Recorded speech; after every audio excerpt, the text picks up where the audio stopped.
warahmatullahi taala wabarakatuh dan selamat malam. Boleh dengar suara Cikgu? Hadrat Allah Subhanahu wa taala, kerana pada malam ini kita sambung semula kelas sejarah sinergi kita untuk kertas 2 ya pada hari Isnin, pada hari Ahad malam Isnin yang lepas kita buat sinergi sejarah kertas 1. Malam ni kita akan fokus pula untuk kertas 2. Okay, setakat ni baru lebih kurang 50 orang sahaja. Kita mau target adalah 70 orang. Okey, untuk malam ni kita akan sentuh tentang bab 3 ya. Bab 3 ini dia bukannya masuk dalam fokus minimum, tapi dia termasuk dalam fokus medium, iaitu 10 plus 2 bab yang pelajar perlu kuasai untuk capai grade A. Maksudnya kalau yang fokus minimum tu hanya 6 bab, tapi dia punya grade pun kurang-kurangnya grade C. Tapi ini kita masuk lagi 4 bab untuk fokus medium. Jadi 10 bab, kemudian campur bab 9 dan 10 bab tingkatan 5, jadi 12 bab untuk kita target sekurang-kurangnya kita boleh dapat A- ya, sejarah. Okey. Sebelum cikgu pergi kepada kepada kertas 2, cikgu nak highlight sedikit ya tentang konsep penilaian di sekolah kita, sebab insyaAllah kita punya sekolah akan dipantau. Jadi cikgu mahu supaya pelajar faham bahawa penilaian di sekolah kita ini ada 2 ya. Semua kena ingat sama. Saya rasa ada juga pelajar tingkatan 4 pada malam ini. Okay. Adakah pelajar tingkatan 4 malam ini? Ada. Okey, kita punya penilaian ada 2 ya. Satu ialah pentaksiran bilik darjah, PBD. Maksudnya ini dinilai berdasarkan pembentangan kamu, kajian kes ataupun kerja kursus, kemudian kamu punya buku latihan, kamu punya modul, kamu punya tulisan esei, itu dinilai dan akan diberikan tahap penguasaan ya. Yang paling rendah adalah TP1 dan yang paling tinggi adalah TP6. Okey, kajian kes ini mungkin ada kelas yang sudah buat, mungkin juga yang kelas yang lain tu akan dibuatlah. Jadi maksudnya yang belum dibuat tu kita akan buatlah pada bulan 11. Jadi kena bagi tahu bahawa bukan kita tidak buat, kita belum buat. Jadi mungkin bulan 11 baru kita buat. Dan satu lagi adalah peperiksaan. Ini termasuklah peperiksaan akhir tahun dan juga peperiksaan percubaan, dan yang paling penting adalah peperiksaan SPM. Ini yang sangat penting sebab di sinilah yang akan menentukan grade kamu, sama ada kamu akan dapat A+ ataupun grade yang yang lain-lain lah. Okay, jadi kalau kita masuk fokus medium ni, maksudnya kita mesti dapat dalam lingkungan 70 hingga 79 markah lah ya. Okey. Jadi kamu kena maklum bahawa di dalam kamu punya buku, kalau tingkatan 4 kita ada satu modul, kita panggil modul pentaksiran bilik darjah yang warna biru ya. Dan setiap kali sebelum sesi pengajaran kamu akan tengok sinopsis ini untuk kamu mengetahui apakah sub-sub topik yang penting di dalam tajuk tersebut, dan berdasarkan kepada sub-sub topik inilah kamu akan dinilai secara keseluruhan apabila habis satu bab, dan kamu akan tengok di akhir setiap bab itu nanti ada perekotan macam begini ya. Maksudnya kalau kamu tidak ada perekotan tu, maksudnya kamu tidak dinilai untuk PBD ya. Jadi kalau ada perekotan mesti ada tik di sini. Tengok kau punya TP lah, ini TP tadi merujuk kepada yang inilah, tengok dia. Maksudnya kalau kamu dapat TP 6 tadi, macam yang ini, tadi pelajar ni, dia dapat TP 6, maksudnya itu adalah yang paling tinggi lah dalam pemberian tahap penguasaan. Okay, kalau tingkatan 5, kita tidak pakai modul, kita pakai modul iPro. Bukan, kita tidak pakai modul PBD, kita pakai modul iPro. Modul iPro, dia diletakkan di bahagian tema ni. Kalau kamu tengok, ada kamu punya tema di dekat dengan tajuk gitu ya, tajuk dan juga bab dalam sejarah tingkatan 5. Ini pun sama juga, ini penguasaan. Kalau kita tengok di sini, TP ini tahap penguasaan. TP ini maksudnya adalah tahap penguasaan. Nah, jadi samalah maksudnya penguasaan. Nah, ini pun sama juga konsepnya. Maksudnya kalau 6 ini, maksudnya ini yang paling tinggi lah. Yang kedua tinggi adalah TP 5. Yang paling rendah adalah TP 1. Oke, itu berkaitan dengan penilaian untuk pentaksiran. Jelaskah semua nih pasal ini? Paham ya? Oke, jadi cikgu tidak mau nanti bila ditanya apa itu PBD, nggak tahu. PBD ialah pentaksiran bilik darjah ya. Itu dinilai secara berterusan. Sebab itu markah kamu boleh berubah-ubah ya. Boleh berubah-ubah berbanding dengan peperiksaan. Kalau peperiksaan tidak boleh berubah. Kalau kamu dapat 80, 80 lah. Tapi PBD kalau kamu dapat 3, kamu lengkapkan atau kamu buat penambahbaikan, kamu punya grade itu boleh berubah pergi TP 4, TP 5, seterusnya TP 6. Oke. Kita terus kepada kita punya fokus pada malam ini. Oke, tajuk yang kita mau bincang pada malam ini adalah tajuk 10 ya. Tajuk 10. Tajuk 10 ini adalah tajuk yang hot lah. Kita boleh katakan hot untuk tahun ini. Ya, sebab ada banyak soalan yang difokus daripada bab ini ya. Jadi tajuk 10 ini dia ada 3 bab, yaitu bab 3, bab 4, bab 5, bab 6 ya. Ada 4 bab.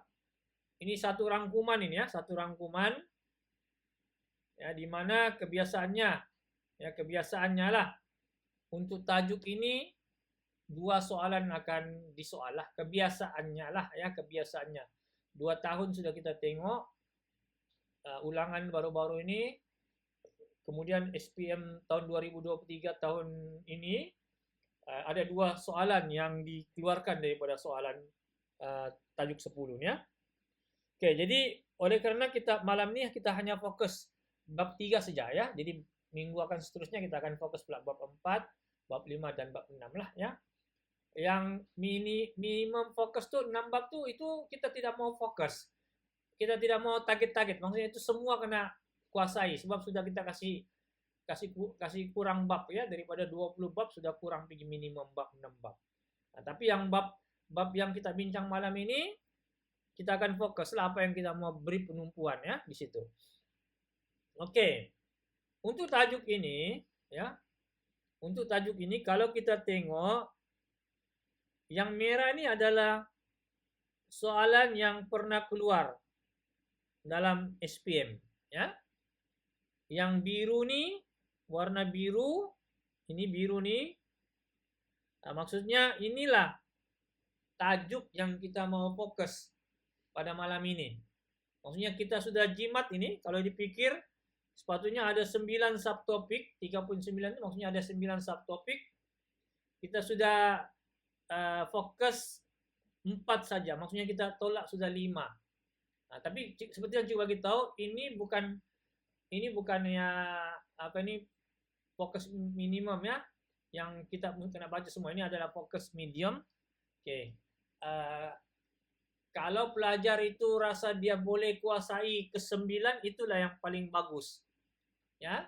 Kenapa? Sebab ada kemungkinan juga soalan ini boleh keluar balik. Untuk Jepun ini ada kemungkinan juga soalan itu boleh keluar balik. Contohnya kita boleh tengok tahun 2022 Jepun keluar dalam peperiksaan SPM. Kemudian 2023 Jepun keluar juga dalam SPM. Nah, jadi ada kemungkinan dia boleh keluar. Jadi maksudnya di sini penekanan memang di sini kita akan pulun habislah, maksudnya kita akan kuasai sebaik mungkin. Tapi yang ini nanti juga akan bagi minimum poin ataupun minimum fakta yang pelajar boleh ingat. Okay? Yang pelajar boleh ingat dan dia sangat mudah. Maksudnya bila soalan peperiksaan keluar, kalau dia keluar maksudnya pelajar masih boleh jawab lah, walaupun pelajar tumpuannya lebih kepada di sini kan. Tapi yang ini kita akan ambil yang minimum. Maksudnya sekurang-kurangnya kita masih boleh dapat lah. Kalau 8 marka tu bolehlah dapat 4 ataupun 5 marka. daripada kita terus abaikan tajuk ini, itu risiko yang sangat tinggi lah ya. Oke. Ini analisis ya, analisis. Kalau kita tengok analisis, kenapa kita cakap tajuk 10 ini tajuk HOTS? Yang pertama, bab 3, bab 4, bab 6 ini adalah soalan yang selalu keluar dalam SPM secara berselang-seli. Ya, secara berselang-seli. Oke, kalau bukan Jepun dia akan keluar Malayan Union. Kalau bukan Malayan Union dia akan keluar komunis. Oke, kalau rezeki bagus dia mungkin boleh keluar 2 sekali. Contohnya macam 2022. Ya. Maksudnya dia keluar Jepun, dia keluar juga Malayan Union. Jadi ini bonus, ya, maksudnya bonus. Nah, sebab itu cikgu mau pelajar untuk medium target ini. Medium target khususnya pelajar yang dia mau dapat A lah ya. Yang mau dapat A, tiga topik ini yaitu Perang Dunia, Malayan Union dan komunis ini pelajar tidak boleh skip. Ya, pelajar fokus. Dan satu lagi kalau kita tengok ialah Persekutuan Tanah Melayu. Nah, ini walaupun dia bukannya tajuk HOTS, tapi dia masuk dalam tajuk 10 juga. Dan apa yang menariknya, dia belum pernah keluar dalam peperiksaan. Jadi, bila kita tengok analisis negeri-negeri, hampir ke semua negeri target soalan ini. Jadi maksudnya bila semua negeri target, semua negeri akan fokus kepada tajuk ini dan sudah pastilah belajar akan belajar tajuk ini. Jadi dia penting lah, maksudnya kalau soalan ini keluar, semua negeri ini insya Allah boleh jawab lah, boleh jawab soalan ini. Ya, tapi kalau soalan ini tidak keluar, kemungkinan juga tidak ada masalah sebab ini kan inilah namanya pembelajaran berfokus ya. Nah, jadi kita jangan tidak target sebab negeri banyak target, jadi kita kena kuasai lah. Jadi seperti yang coba kita tahu, oleh karena tajuk ini medium, lebih baiklah kita fokus kepada 4 tajuk ini ya. Oke, sekarang kita tengok trial negeri-negeri supaya kita boleh beri penekanan. Sebab dalam Perang Dunia ini dia ada 2 kan? Dia ada Perang Dunia Pertama, ada Perang Dunia Kedua. Jadi di mana satu perang yang kita mau beri penekanan? Nah, itu yang kita mau tahu berdasarkan kepada analisis negeri-negeri. Di mana dia punya pemberatan ya. Oke. Untuk Perang Dunia ini ya, yang pertama pelajar perlu tahu yang pertama ya. Ini untuk Perang Dunia. Sama ada Perang Dunia Pertama.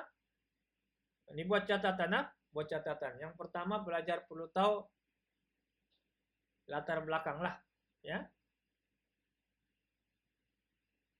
Oke. Buat catatan. Yang pertama pelajar mesti tahu latar belakang. Latar belakang ini merujuk kepada anggota. Apakah negara-negara yang terlibat dalam Perang Dunia Pertama dan Perang Dunia Kedua? Nah, jadi kamu kena tengok dia punya pakatan tuh, pakatan bertiga, pakatan tengah tuh ya. Nah, tapi yang jelasnya negara yang ada di Perang Dunia Pertama dan Perang Dunia Kedua adalah British, Prancis, Rusia dan Jerman. Nah, itu wajib belajar ingatlah 4 itu. Nah, kemudian kamu kena tengok pula dia punya kumpulan. Takut kalau soalan itu tanya dia minta pula pakatan bertiga kah ataupun pakatan tengah. Jadi kamu kena tahulah apa negara di situ. Itu yang pertama ya. Yang kedua, pelajar perlu tahu ialah peristiwa perang.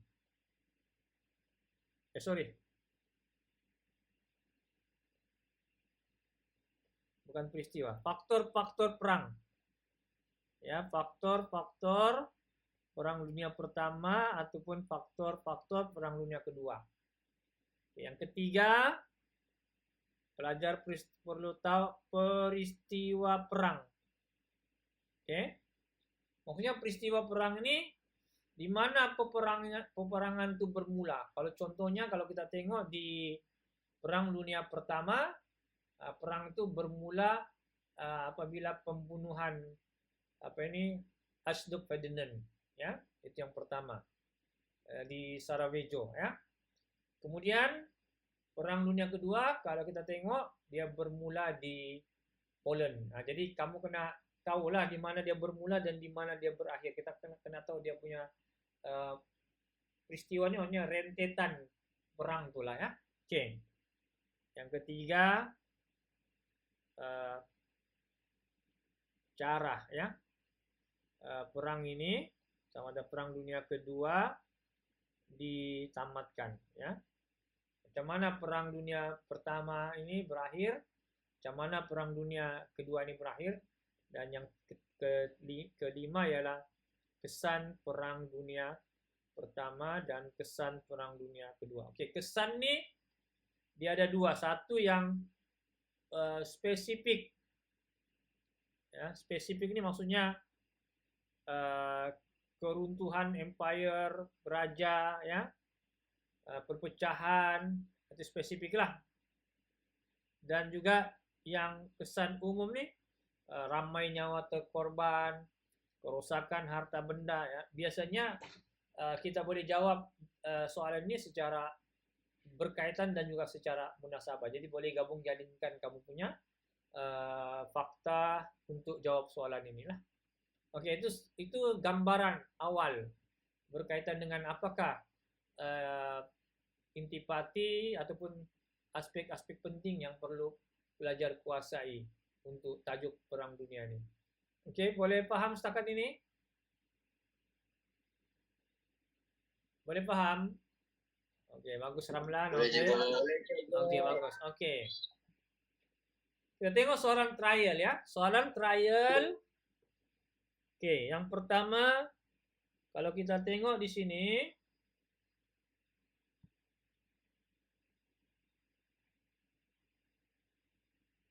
soalan ini dia minta latar belakang Perang Dunia Pertama, ya.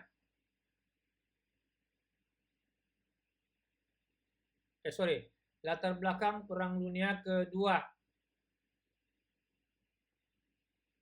Oke, jadi bila sebut latar belakang nih, kamu boleh ceritalah apakah negara-negara yang terlibatlah, ya, terlibat dalam perang tersebut, ya. Itu maksudnya kamu boleh cerita yang itu. Apakah negara-negara yang terlibat dalam Perang Dunia Kedua. Oke. Kemudian yang kedua dia tanya mengapa. Ini mengapa nih sama dengan faktor ataupun sebab. Oke. Ya. Jadi kita boleh tengok di sini.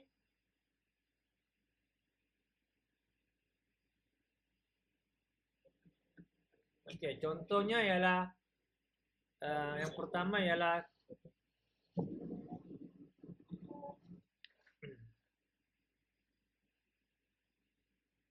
faktornya ketidakpuasan, ya. Ketidakpuashatian, ketidakpuas hati, ya. Ataupun senang, perasaan tidak puas hati lah, ya. Perasaan tidak puas hati terhadap perjanjian Versailles. Oke, apa lagi? Apa lagi faktornya? Kemunculan ideologi baru. Oke, kemunculan ideologi baru. Oke, yang kedua, kemunculan ideologi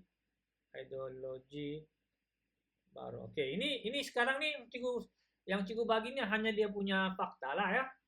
Contohnya macam ideologi baru nih yang fasisme dengan Nazi lah. Jadi itu kamu cari sendirilah, ya. Cikgu bagi dia punya dia punya fakta saja, ya. Jadi ini pun sudah boleh dapat 2 markah. Oke, apa lagi?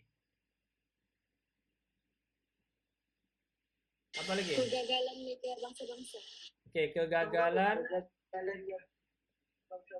Oke, Liga Bangsa-Bangsa. Inilah Liga Bangsa-Bangsa inilah yang diganti oleh apa ini? PBB ya.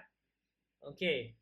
Jadi ini adalah 3 fakta lah yang mudah untuk kamu jawab soalan berkaitan dengan Perang Dunia. Jadi sekarang ada 3 fakta. Jadi tidak puas hati ini kamu cari di sini 2 fakta, ya, satu. Jadi maksudnya 1 fakta, 2 huraian. Yang kemunculan ideologi baru ini pun sama juga. Kamu cari 2 huraian juga. Jadi di sini boleh dapat 3 marka.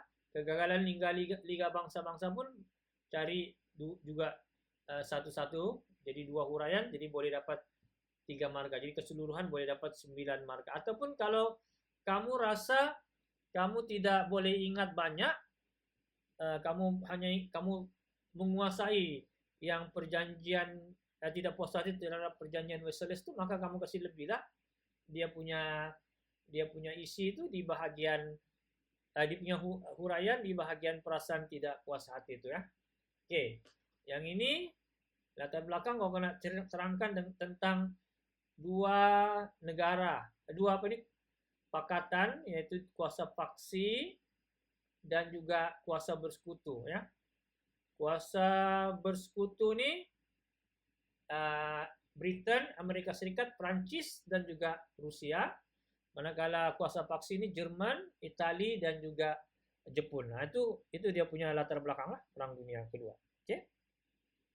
Nah, kemudian kamu boleh juga ceritakan sedikit bila sebut latar belakang ini, boleh juga masukkan peristiwa serangan Poland, serangan apa ini ke atas Poland tuh, di mana bermulanya perang tuh, itu boleh juga masuk dalam latar belakangnya.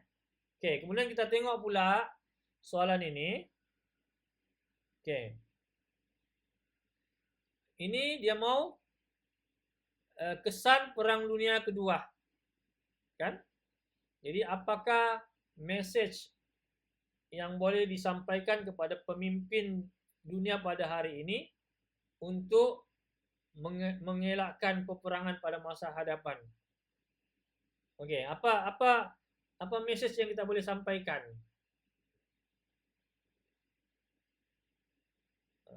Satu daripadanya daripada gambar, apa yang kita boleh tengok di situ? Message yang ada dalam gambar. Siapa boleh bagi respon? Ini kesan. Jadi kita boleh nampak ada di sini 1, 2, 3. Apa kesan yang kita boleh tengok di situ? Kesan lepas peperangan. Ya. Apa dia? Infrastruktur. Kerosakan harta benda kan? Kerosakan harta benda. Boleh? Oke, lagi. Ini apa nih? Kehilangan banyak berkorban. Kehilangan nyawa, kan?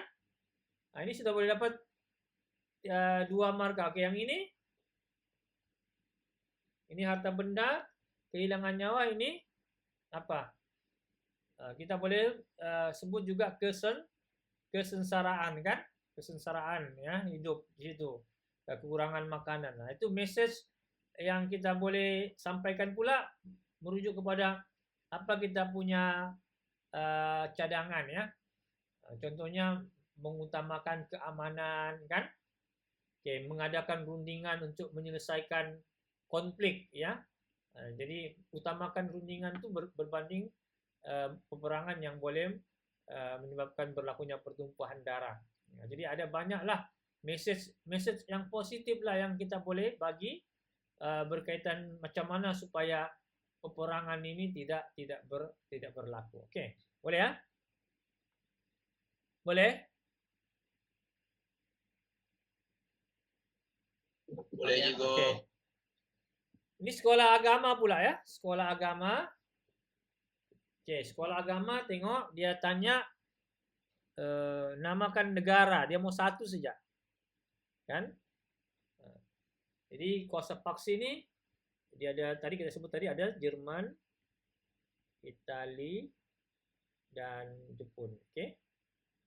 Jadi biasanya kalau soalan begini nih dia akan bagi Roman lah ya, bagi Roman jadi kau boleh tambah lah 2.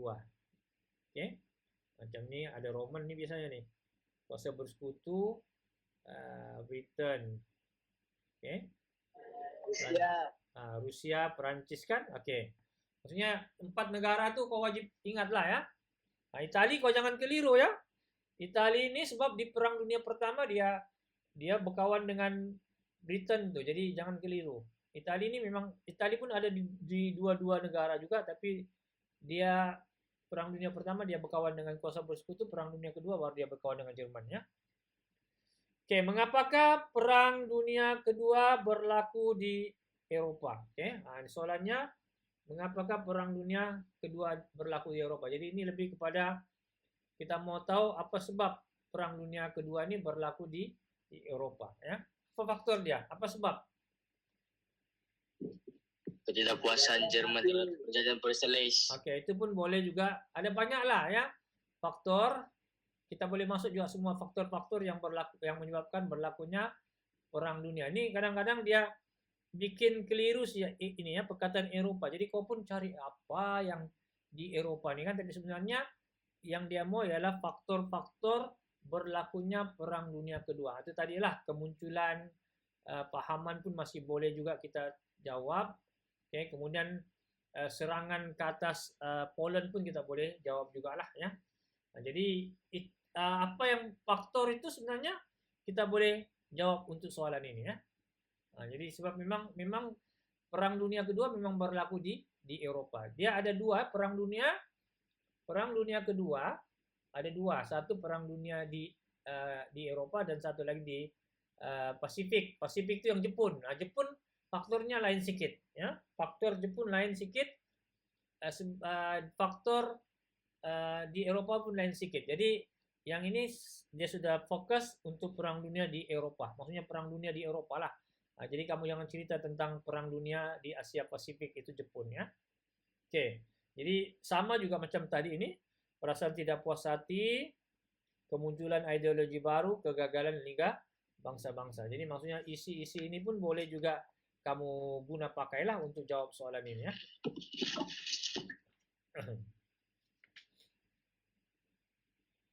Oke, boleh? Ya, jadi jangan terperangkap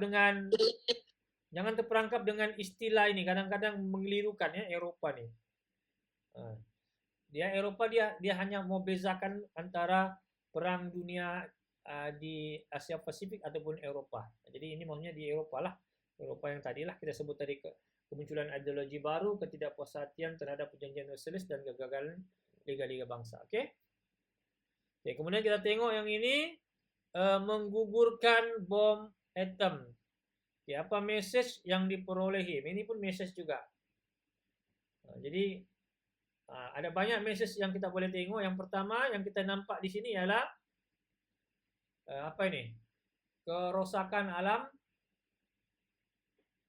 semula jadi kan, khususnya lautan lah, lautan dan juga daratan kan, di mana hidupan laut pun boleh, bukan sejak manusia terkorban, hidupan laut juga terkorban. Itu yang pertama lah yang kita boleh tengok. Oke, kemudian yang kedua kita boleh cerita juga tentang dari segi gas yang dibebaskan, ya, kesan daripada radioaktif daripada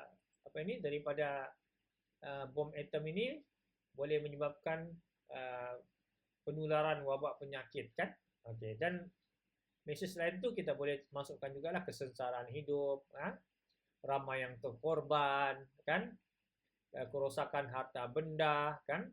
Nah, itu semua boleh kita juga masukkan untuk message ni. Message ni umum ya, dia banyaklah perkara-perkara yang penting dia pengajaran lah ya.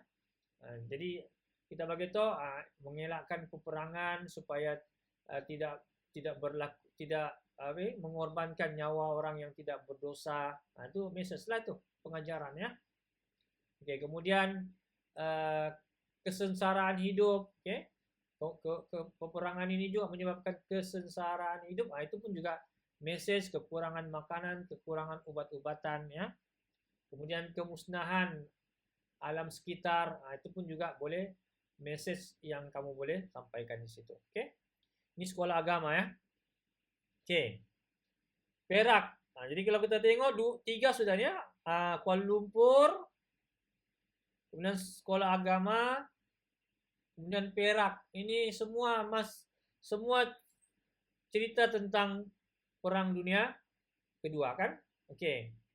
Jadi kalau kita tengok ini faktor-faktor. Nah, sama juga ya. Sama juga. Nah, dia cuma bezanya tengok itu kalau pelajar tidak paham apa ini yang ini mungkin dia boleh direct lah faktor kan. Sebab di dalam buku teks dia tulis faktor, tapi yang macam ini mengapakah? Mengapakah? Jadi ini dia punya konsep adalah sama. Mengapakah, sebab ataupun faktor tuh sama juga. Jadi 3 juga lah tadi dia, yaitu kemunculan ideologi baru. Ideologi baru ini Fascisme dan Nazisme, ketidakpuashatian terhadap perjanjian Versailles. Siapa yang tidak puas hati? Versailles ini siapa yang tidak puas hati? Jerman. Oke, Jerman tidak puas hati kan sebab dia terpaksa membayar ganti rugi kepada negara tentara bersekutu ya. Oke, kemudian kegagalan Liga Bangsa-Bangsa. Liga Bangsa-Bangsa ini dia punya peranan ialah memastikan keamanan dunia, tapi dia sendiri pun tidak boleh menjamin keamanan negara. Maksudnya dia tidak boleh menghalang daripada berlakunya peperangan itu. Sedangkan peranannya untuk menjaga ataupun memastikan keamanan dunia. Oke, kemudian dia mau peristiwa. Ini tadi juga ada cerita pasal peristiwa. Kalau kita tengok peristiwa ini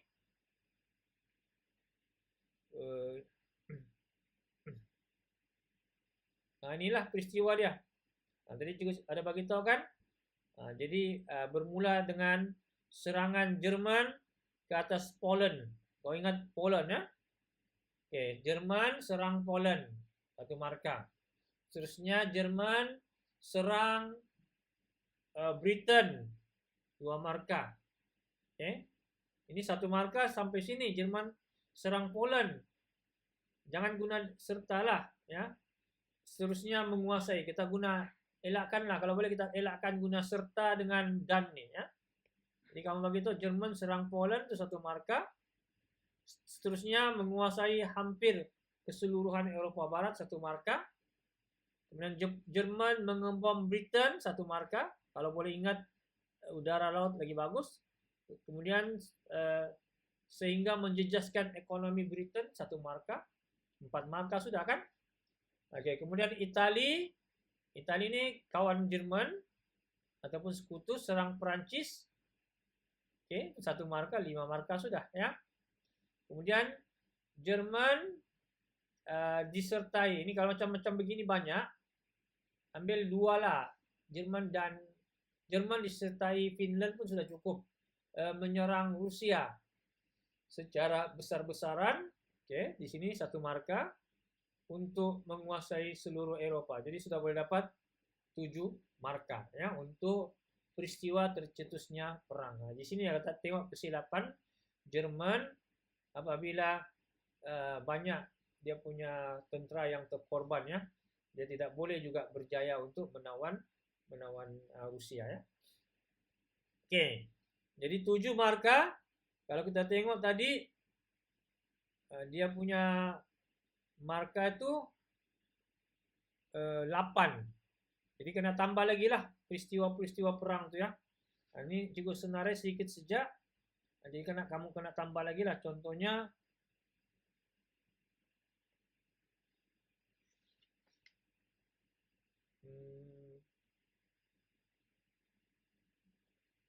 boleh juga cerita tentang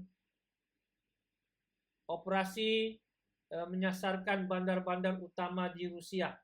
Nah, jadi ada banyak di situ ya. Dia punya tadi yang cukup bagi itu dalam bentuk jadwal. Jadi kalau kamu tengok di buku teks muka surat 60 ya, sekejap coba tengok buku teks.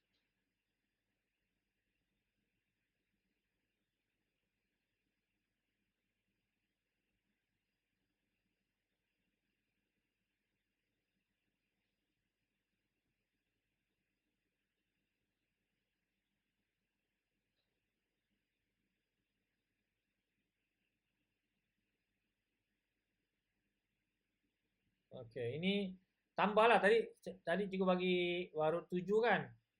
Oke, jadi kamu boleh ambil lah mana-mana. Nah, ini ada banyak di sini sebenarnya. Nah, inilah semua dia punya peristiwa perang nih. Ya, daripada sini, ini tadi penaklukan yang juga sebut, serangan pergi Poland, ini pengeboman tadi Britain, ini penyertaan Itali, ini serangan Jerman ke atas Rusia. Jadi ada banyak isi yang kita boleh ambil di sini. Jadi tambah saja. Itu slide nanti juga akan bagi kepada kamu ya. Oke. Oke, kemudian petikan tidak ada masalah kan? Boleh juga kan? Message maksudnya ambil saja daripada sini. Oke. Salin baliklah, tapi jangan salin bulat-bulat. Maksudnya kamu kurangkan perkataan saja ataupun gugurkan mana-mana perkataan yang tidak perlu lah. Oke, kemudian menyatakan tindakan negara kita dalam isu ini. Nah, jadi ini berkaitan dengan tindakan negara kita. Jadi kalau kita tengok ini isu adalah berkaitan dengan Palestina. Nah, jadi kita punya tindakan negara, salah satu daripadanya ialah kalau kita tengok adalah bantuan kemanusiaan yang dilakukan oleh negara kita. Kemudian ada juga kita buat solidarity ataupun perhimpunan, Palestina kan di sekolah-sekolah pun buat solidarity sebagai tanda sokongan. Kemudian kita ada tabung Gaza, ya. Nah, jadi ada banyaklah usaha-usaha yang dilakukan oleh kerajaan berkaitan dengan isu ini. Oke. Ini Perak ya. Kemudian kita tengok Putrajaya. Putrajaya pun sama juga, Perang Dunia Kedua juga. Dan soalannya pun sama juga. Nah, ini kalau begini, ini maksudnya kalau ini bonus. Ya, bonus untuk kamu, tidak sama macam yang kalau kita tengok yang ini. Nah, ini dia sudah tetapkan, kan? Mana satu dia punya dia punya maksudnya tidak boleh salah lah, tidak boleh salah. Kalau yang ini umum, maksudnya tadi kalau ingat 4 tadi Jerman wajib ada, Britain, kemudian Prancis dan juga Rusia sudah boleh dapat 2 marka. Jadi faktor juga dia punya faktornya 3 tadi itulah. Nah, tapi 3 itu ini 4 marka. Maksudnya kalau 4 marka kalau bagi 3 fakta tadi satu saja huraian diperlukan untuk mana-mana daripada satu fakta tersebut lah. Tapi kalau boleh janganlah bagi satu. Kalau boleh kita bagilah mungkin 3 fakta kalau kita boleh tinggal ataupun 3 fakta 2 huraian, biar dia lebih jangan dia kurang ya.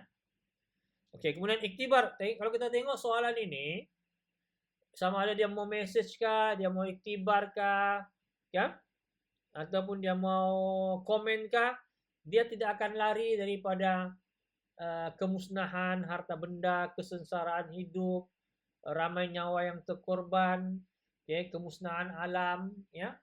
Nah, jadi ini semua sentiasa berkaitan dengan soalan-soalan kebat lah, berkaitan dengan tajuk perangnya, perang.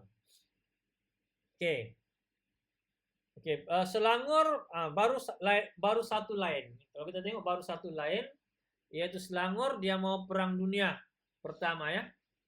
Nah, jadi kalau kita tengok perang dunia pertama, dia punya faktor ada 3 juga, yaitu persaingan kuasa imperialis, kemudian pembentukan pakatan ketenteraan, krisis rantau Balkan ya, ada 3, yaitu nanti pastikan kamu buat fokus ya tadi perang dunia tuh buat notanya faktor perang dunia kedua tadi. Banyak negeri tadi kan ini persaingan kuasa imperialis. 1 marka sudah. Oke, kemudian pembentukan pakatan ketenteraan.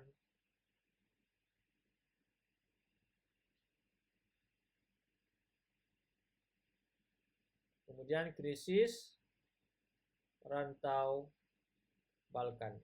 Oke, jadi 6 marka maksudnya 1 di sini, uraian 1 di sini, 1 di sini sudah cukup 3 marka. Tapi persaingan kuasa imperialis ini banyak poin yang kita boleh ambil di situ. Yang pertama, persaingan kuasa imperialis meluaskan tanah jajahan, kemudian mendapatkan bahan mentah, kemudian contohnya petroleum dan biji timah. Jadi di situ ada satu fakta persaingan kuasa imperialis, 2 huraian, 1 contoh, 4 sudah dapat 5 marka. Campur pembentukan pakatan ketenteran sudah 6 marka. Maksudnya sudah dapat 6 marka lah yang untuk soalan ini ya.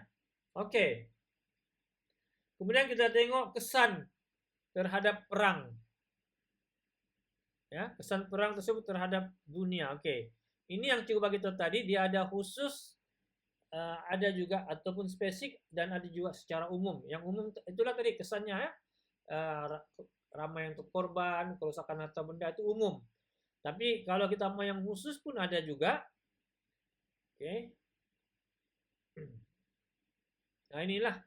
Nah, tapi kita tengok soalan itu mana tuh soalan mungkin dia boleh tanya tentang negara kita saja. Kalau dia sebut kesan perang tadi dia bagi tahu kesan perang dunia saja umum. Nah, jadi bolehlah kita sentuh sama ada mau bercerita tentang keruntuhan pemerintahan beraja, kemunculan negara baru, ataupun fokus kepada negara kita, ataupun masukkan yang tadi yang secara umum tuh yang ramai itu korban, kerusakan harta benda ya, penularan wabak penyakit pun boleh juga. Sebab dia tidak ada fokus mana-mana kesan tersebut, sama ada keruntuhan sistem berajaka ataupun kemunculan negara baru, ataupun kita fokus kepada negara kita. Dia lebih kepada soalan yang umum lah ya, umum. Ini umum saja, dunia saja. Ya. Oke, kemudian dia punya kebat. Kita tengok peperangan bukan penyelesaian kepada sesuatu masalah, karena dalam peperangan kalah jadi abu. Ini tapi bukan abu sadara, yang menang jadi karang. Oke, beri komen. Apa kamu paham tentang peribahasa ini? Apa komen kamu? Siapa boleh bagi pendapat?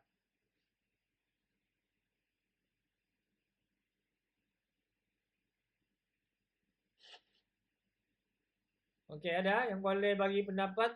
Apakah komen kamu tentang soalan ini? Untuk soalan ini keluar? Nah, kalau cikgu bagi tahu, cikgu boleh yang macam mau duduk pemeriksaan, ya. Nah, jadi coba cikgu dengar. Anu cikgu. Oke. Kalau kalah menjadi abu tu kan sebab abu ni kan dia hilang, jadi tidak dinampak apa-apa. So kalau kalah ni maksudnya dia tidak meninggalkan apa-apa. So kalau menang ni sebenarnya dia jadi arang, dia ada kesan, so dia yang diingat gitu. Oke, ada lain lagi. Oke, jadi kalau kita tengok abu dengan arang ni ada beza kah? Ada. Hah? Ada. Sangat sedikit lah bezanya kan. Jadi yang Adlina cakap pun kita boleh terima juga. Tapi yang kita boleh tambah lagi ialah maksudnya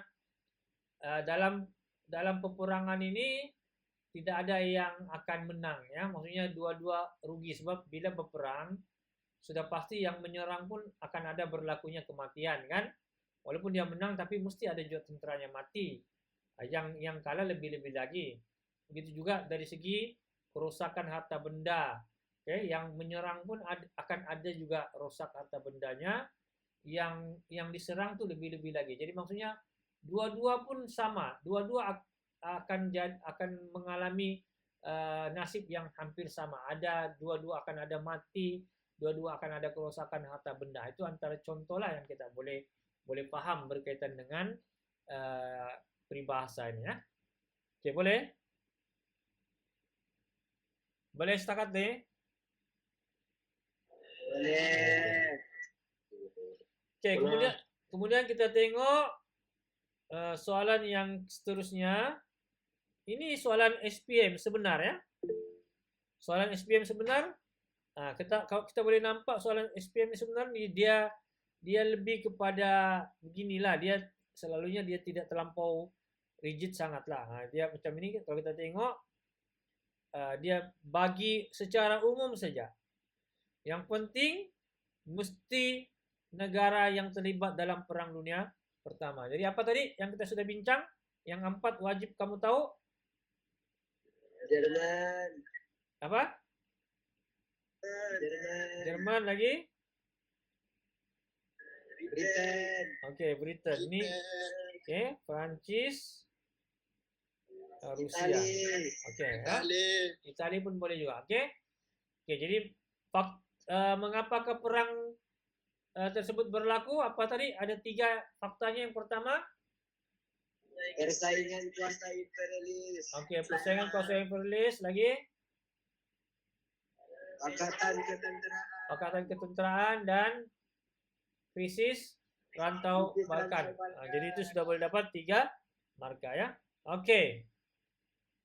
Jadi secara keseluruhannya apa yang kita boleh buat rumusan di sini daripada tajuk ini ya, daripada tajuk ini kita dapati bahwa soalan yang difokus untuk bab 3 ini adalah Perang Dunia Kedua kan? Perang Dunia Kedua.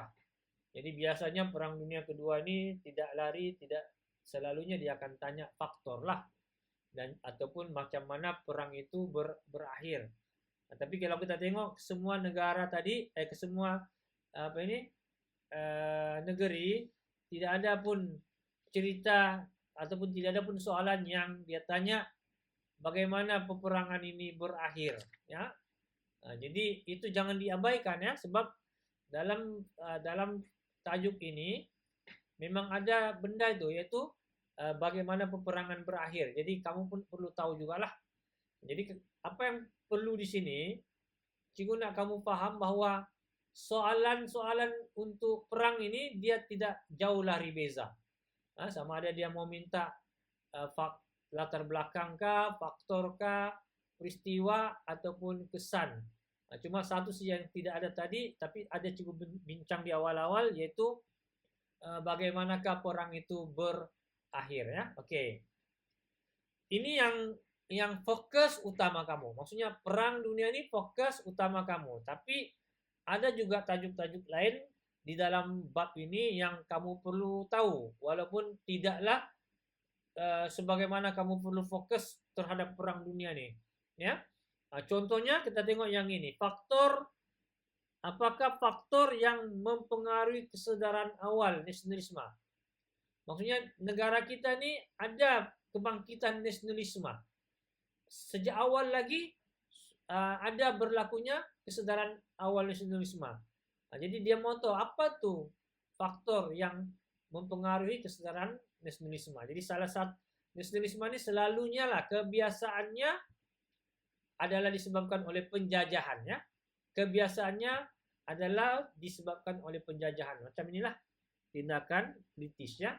Kecuali Thailand saja, bukan penjajahan. Oke, itu yang pertama. Oke. Yang kedua, kalau kita tengok di sini, walaupun dia punya perkataan di sini berkaitan dengan kebangkitan Islam, tapi bila kita tengok dia punya huraian pun masih juga berkaitan dengan penjajah British.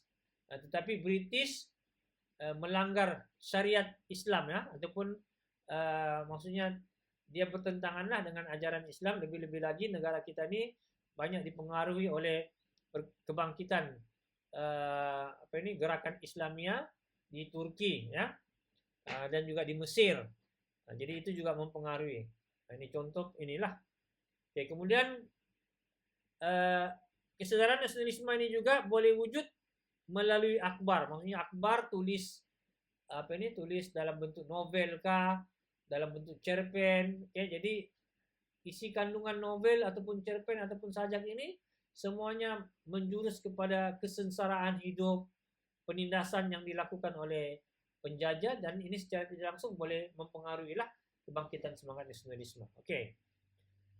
Ini sudah tadi negara-negara yang terlibat. Nah, kita boleh nampak di sini yang cikgu cakap tadi, di Perang Dunia Pertama Italia ini masuk dalam kumpulan Britain, Prancis, Rusia. Nah, tapi disebabkan masa pembahagian tanah jajahan, Italia tidak dibagi tanah jajahan, maka dia pun marah. Akhirnya dia berpaling tada, dia pun menyertai Jerman pula ya. Jerman ini musuhnya masa Perang Dunia Pertama ya. Oke, ini sudah tadi. Oke, peristiwa perang tadi kita hanya fokus pada Perang Dunia kedua. Jadi bila dapat slide ini tengok juga Perang Dunia Pertama punya peristiwa ya. Oke. Oke, kemudian perang faktor sudah kita bincang tadi. Oke. Yang kita tidak bincang ialah bagaimana perang itu berakhir. Contohnya, kalau kita tengok Perang Dunia Pertama berakhir melalui ada pula di sini dua saja, yaitu persidangan Paris dan persidangan damai Paris dan juga perjanjian Versailles. Maksudnya, kau ingat dua ini pun sudah dua marka. Maksudnya faktor cara Perang Dunia Pertama berakhir pertama ialah melalui persidangan damai Paris. Dan yang kedua apa tadi? Yang kedua apa?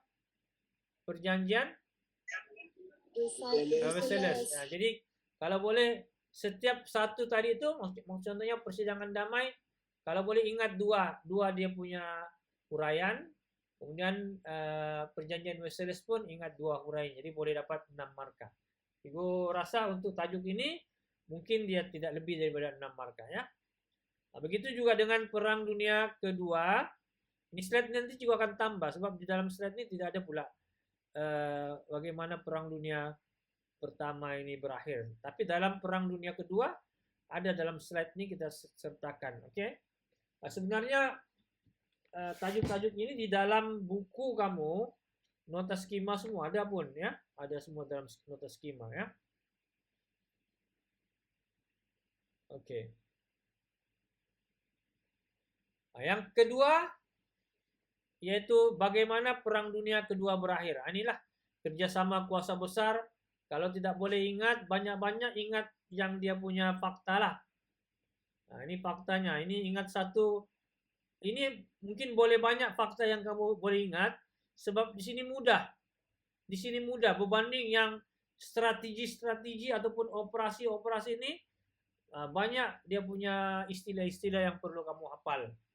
Nah, jadi kita bagi banyak isi di sini, maksudnya bukan suruh kamu ingat semua, tapi sebagai satu pilihan untuk kamu pilih daripada banyak-banyak ini mana satu yang paling mudah untuk kamu ingat ya. Oke.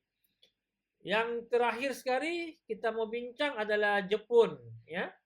Nah, tadi seperti yang coba kita tadi, oleh karena Jepun ini termasuk juga dalam bab 3, mungkin Jepun mungkin Jepun sudah keluar. Mungkin tidak keluar sebab dia sudah keluar 2 tahun berturut-turut.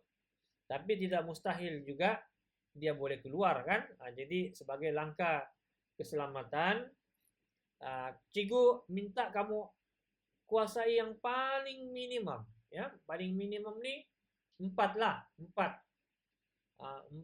ataupun kalau mau banyak sikit 6 lah ya. Oke, contoh ya. Soalannya kalau Jepun nih dia tidak lari 2 saja dia punya soalan. Yang pertama dia akan tanya kamu apakah faktor kedatangan Jepun, itu yang pertama. Yang kedua dia akan tanya kamu apakah dasar pentadbiran Jepun ya. Dasar pentadbiran Jepun di tanah Melayu. Oke. Nah, ini yang penting di sini. Pentadbiran ini kalau dia soal pentadbiran Jepun itu maksudnya kamu selamat. Sebab kamu boleh cerita pentadbirannya dari aspek politik, ekonomi dan juga sosial ya. Yang kita risau kalau dia tanya dari aspek politik saja. Nah, jadi kamu pun ingat faktor sosial dengan ekonomi maka tidak boleh jawab. Jadi selamatnya kalau boleh kita ingatlah 1 faktor politik 3 huraian lah ataupun 3 lah, 3 saja. Ya, ini banyak kan? Ini tengok ini kalau kita nampak macam politik ini pun sudah berapa banyak nih. Nah, ini. Ya. Berapa banyak nih. Jadi kita boleh kalau boleh kita ingat 3 lah.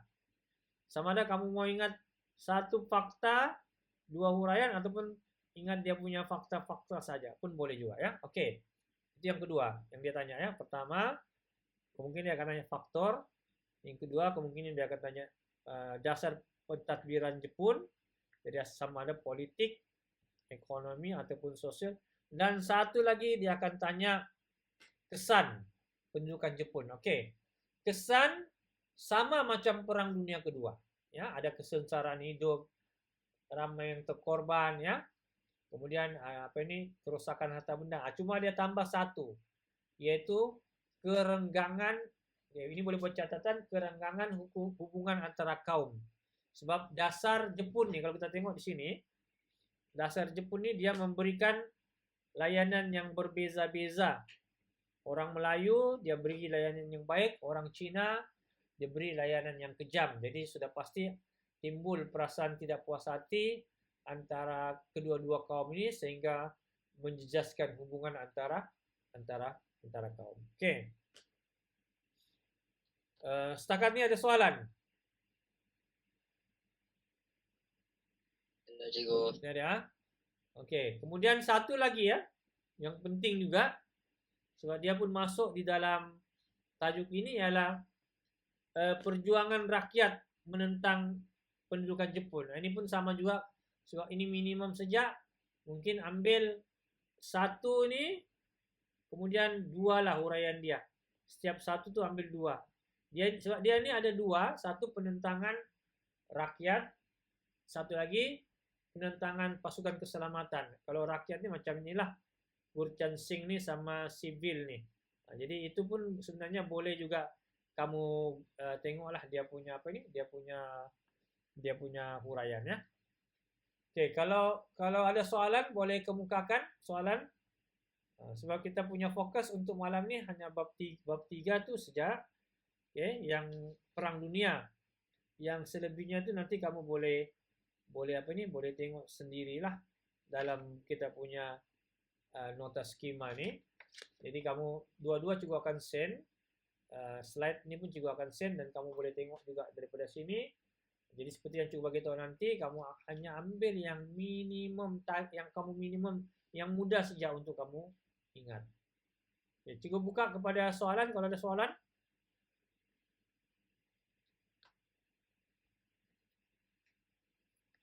Cikgu contoh lah kalau anda ingat itu dia punya isi uraian tentang apa? Tentang faktor-faktor perang dunia atau Jepun tu macam mana lah tu cikgu? Nggak ingat apa Boleh dia? guna apa tu? Boleh guna apa tu kah cikgu? Perisik. Oh, contoh lah, saya ingat sudah. Perisik. Kalau fakta nih untuk perisik nih dia, kalau kita tengok dia punya isi ya, kita tengok dia punya isi. Adakah yang dia sesuai dari segi kita punya perisik itu, kan? Nah, mungkin salah satu daripadanya yang hampir-hampir sejalah. Nah, macam inilah. Tapi kita kestabilan politik ini ketidakstabilan politik, jadi tidak ngam juga, kan? Cuma cikgu kalau langsung tidak boleh diusahakan lah, maksudnya boleh coba, ya. Daripada biarkan kosong, adalah lebih baik kamu apa ini? Masukkan saja.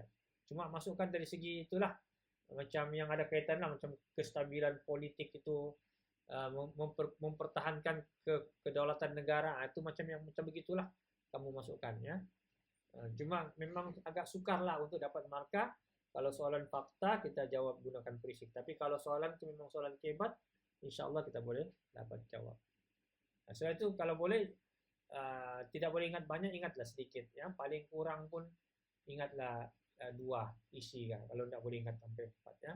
2 pun boleh lulus tapi tidak akan dapat markah yang tinggi lah. Maksudnya kalau mau dapat A itu paling kurang 4 boleh. 4 masih boleh. Kalau semua kita dapat jawab dengan baik 4 insya Allah masih boleh dapat A.